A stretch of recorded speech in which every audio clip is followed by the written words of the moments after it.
Job 34 through 38.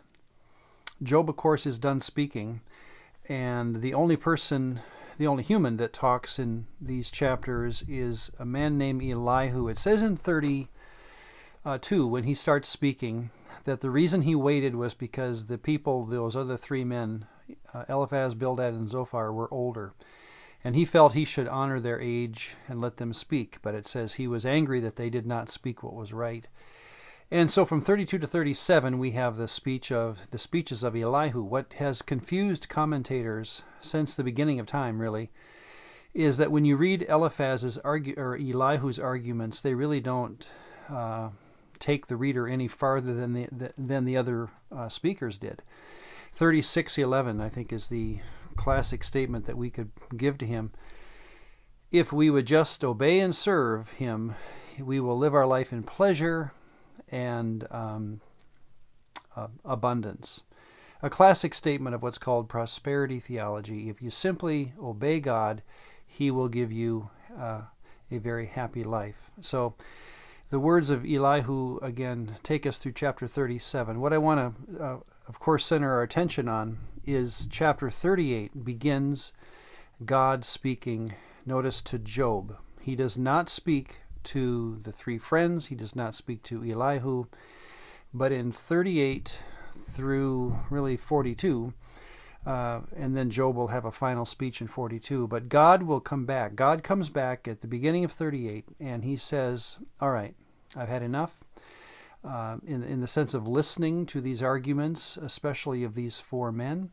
But it is interesting that he challenges Job in these statements in 38 to 42. Let's just talk briefly about 38. We'll, of course, do more tomorrow when we talk about what God says. It's very strong language, and frankly, it has surprised many of us who read this book when we're going through the travails of Job, and we're on his side, and we're hoping for the best. And then we hear 38.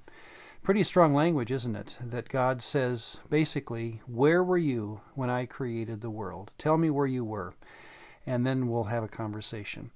How should we take that kind of language from 38 and then on? Because, again, we'll see more of this tomorrow in our reading up to 42. I was reminded when of this language of God. I was just reading the other day a biography of C.S. Lewis. And when he passed away, his funeral, his memorial service, began with this language, with the person who said this. C.S. Lewis, his characteristic attitude to people in general was one of consideration and respect. He did his best for them, and he appreciated them.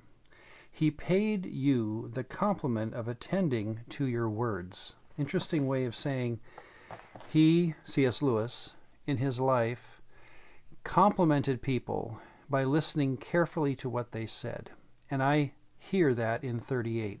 When God responds almost with words of anger, is the way it sounds to the general audience, right? I can't help but think, reflecting on even words like that of C.S. Lewis's funeral, that God pays humanity the ultimate respect of listening to what we say to him. And I think that's why God responds in the way he does. He has heard Job argue in various ways, and again, we'll continue with this tomorrow and flesh this out, various ways that weren't sinful in the sense of giving up on God, but they were pushing the envelope when it came to what kinds of things you could say were true. And so we'll talk more about that tomorrow, but God is responding to Job starting in 38, and he is paying him the ultimate respect of having listened to his words.